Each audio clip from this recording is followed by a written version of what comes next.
Grabando. 3, 2. Mi nombre es Clara Silva, soy de Puebla, soy cultora física y es un gusto para mí que me permitas compartir contigo estos minutos de charla en los cuales tendremos contenido sobre uno de los deportes olímpicos más antiguos, la halterofilia, o también conocido como levantamiento de pesas. Así que comenzamos.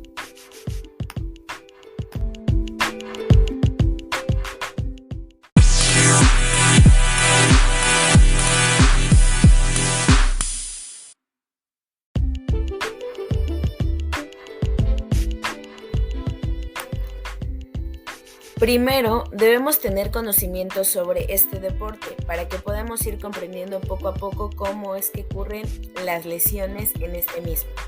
La halterofilia es probablemente uno de los deportes más antiguos. Podemos situar sus orígenes en torno al año 3600 a.C.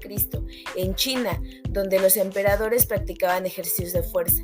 La mayoría de los historiadores apuntan al luchador griego Milón de Crotona como el pionero del levantamiento de pesas.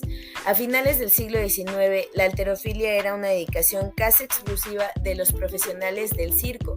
Más tarde comenzó a realizarse con carácter amateur, organizándose competiciones entre clubes. En la primera Olimpiada moderna, celebrada en Atenas en 1896, la halterofilia fue incluida como deporte olímpico. En España, se crea la Federación Española de Halterofilia en 1966. En 1987 se celebró el primer campeonato de halterofilia femenino y a partir de 1997 se aprobó la participación femenina en las Olimpiadas. Actualmente existen 8 categorías masculinas y 7 femeninas definidas por el peso corporal.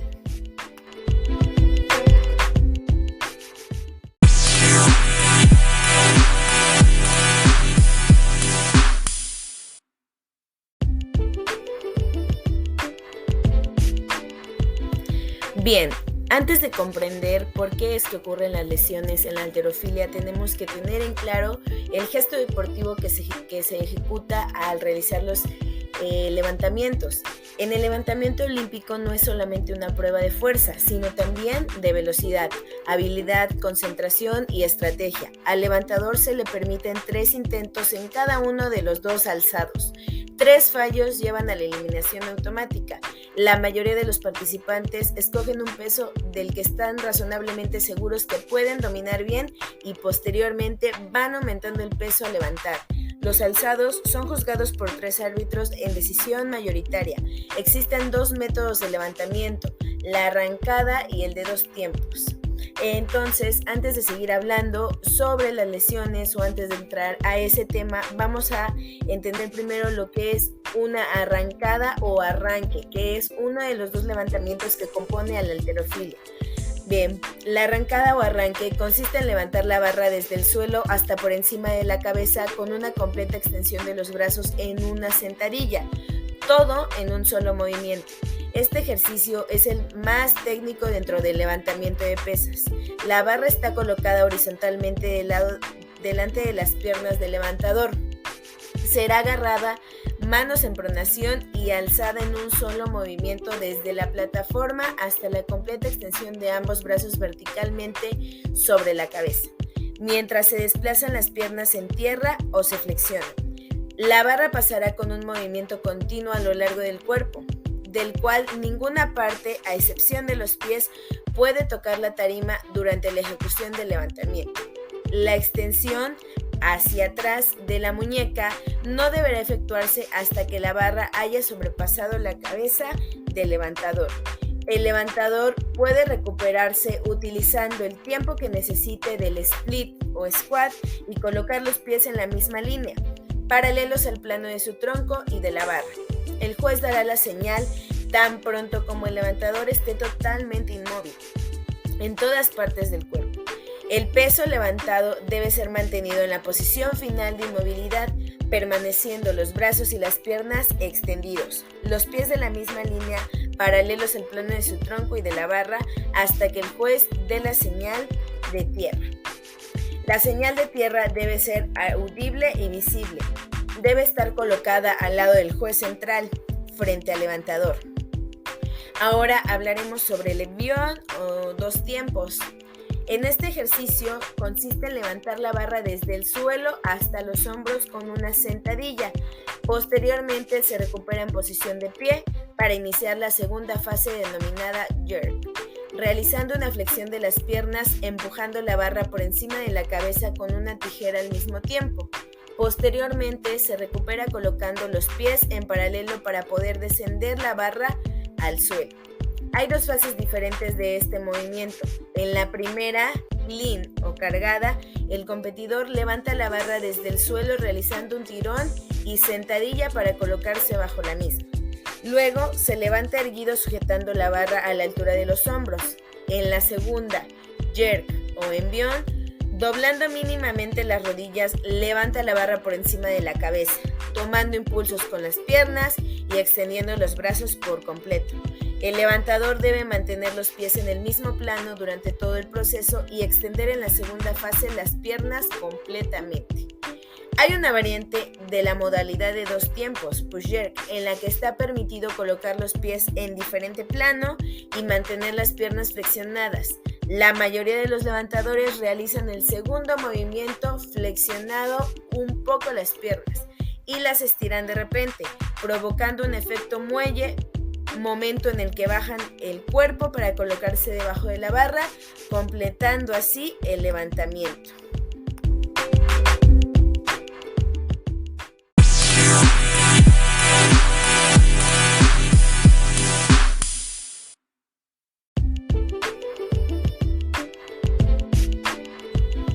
Muy bien, ahora que ya comprendimos y entendimos cuáles son los 2 movimientos que se efectúan en el levantamiento de pesas, podemos entrar más a fondo para hablar sobre las lesiones, que pues entendemos que regularmente cuando a veces se ejecuta mal un movimiento o se hace un sobreesfuerzo es cuando pues podemos o tendemos a lesionarnos un poco más.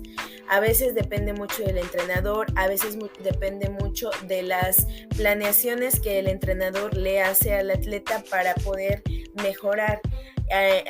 Desgraciadamente hay preparadores físicos que no se enfocan en ejecutar la técnica perfecta o la técnica limpia, ¿no? O sea, lo más limpio que se pueda. Siempre es importante y es de vital importancia estar trabajando la técnica para que así podamos ir corrigiendo detalles poco a poco y esto mismo nos ayuda a subir nuestros pesos y nuestras cargas. Entonces, en esta ocasión vamos a hablar sobre las lesiones más frecuentes que ocurren en la halterofilia. Bueno, como en todas las actividades deportivas de competición, los problemas más frecuentes son las lesiones del sistema osteomuscular.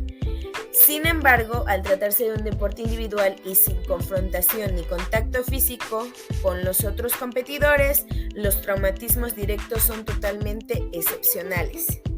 Primero hablaremos de las lesiones del sistema musculoesquelético, las cuales se pueden dividir en 3 grandes grupos: las lesiones agudas, las lesiones crónicas y alteraciones estructurales o funcionales del sistema óseo-muscular. Las lesiones agudas son el mecanismo de producción es fundamental de lesiones agudas en la halterofilia son los movimientos anormales forzados, en mucha menor medida por choques o autotraumatismo. En las lesiones musculares, cuando el calentamiento previo es defectuoso, la carga es excesiva, existe una descoordinación manifiesta o en el entrenamiento o en la competición, tienen lugar en presencia de fatiga muscular. No es infrecuente que se produzcan lesiones musculares, que pueden variar entre una simple distensión, la ruptura de pocas fibras o la completa del músculo.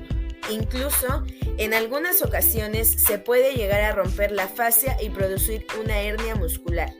El mecanismo causal más frecuente de estas lesiones es la sobrecarga y la localización más frecuente son las capas más externas de los músculos o cercanas a las secciones del hueso.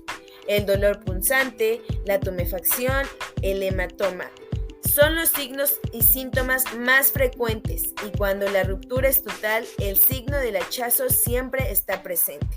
Los músculos más comúnmente afectados son los rotadores de la articulación escapulohumeral, los fijadores de la escápula, los extensores de la pierna, los aductores del músculo y los extensores de la columna. Bien, ahora hablaremos sobre las lesiones tendinosas, que son lesiones agudas y son las más importantes de los tendones, que son las rupturas totales o parciales. Pero la tendinitis y la peritendinitis también pueden necesitar atención urgente. La mayoría de las veces asientan sobre estructuras previamente dañadas, sea por el entrenamiento llevado, intenso y reiterativo, como sucede en las lesiones debidas a la sobrecarga, o por la inyección de fármacos en el intento de sus fibras. Corticosteroides. Los tendones del cuádriceps y del supraespinoso del hombro son los que con mayor frecuencia se ven afectados por este tipo de lesión. Los síntomas más importantes son el dolor y la impotencia funcional y el signo del hachazo si se trata de una ruptura completa. Bien, ahora las lesiones articulares. Las lesiones articulares son las agudas más importantes de las articulaciones de los halteristas. Son las luxaciones y especialmente las del hombro y el codo. Son poco frecuentes las lesiones intraarticulares, aunque en alguna ocasión se han descrito en la rodilla, durante la realización de sentadillas en levantadores con técnica defectuosa. La osteocondritis disecante no es una rareza en los que se inician en edades muy tempranas en la halterofilia y sobre todo en los que utilizan cargas desproporcionadas para su edad. Las lesiones óseas propiciadas por colisión o choque en los levantadores de pesas son totalmente excepcionales en la edad adulta, aunque en alguna ocasión se ha podido observar fracturas debidas al brusco contacto del carro con el cuerpo cuando el deportista pierde el control del primero. Algunos levantadores tienen disminuida la altura del disco intervertebral, especialmente los que limitan en las categorías altas. También se describen lesiones como radicundilitis cervical, la espondiolisis y la espondiolistesis. Las lesiones crónicas son consecutivas de lesión aguda mal curada. En alguna ocasión se puede observar lesiones degenerativas de la cadera. La mayoría son lesiones por sobreutilización, en las cuales se aprovechan microtraumatismos por repeticiones continuas del gesto deportivo con grandes cargas y se originan principalmente del entrenamiento. Las lesiones por sobreutilización suelen afectar el cartílago y en especial al de la rótula, dando lugar a la condropatía patelar, frecuente en levantadores infantiles cuando trabajan con grandes intensidades. La regeneración del cartílago normalmente es de calidad inferior, lo que predispone a sufrir nuevas lesiones. Por eso, recordemos que es importante sin duda tomar todas las medidas necesarias al momento de entrenar, desde tener un entrenador el cual nos esté controlando y monitoreando siempre en cada entrenamiento, hasta un entrenador que sea lo suficientemente capacitado para podernos planificar un entrenamiento de acuerdo a las capacidades y sin afectar o afectando en el menor caso posible nuestras articulaciones, nuestros ligamentos, nuestros tendones y demás, lo cual nos va a ayudar a mejorar tanto en los pesos como en el avance que nosotros queramos tener. Recordemos que el esfuerzo total es la victoria total. Soy Clara Silva y nos escuchamos pronto. Un abrazo.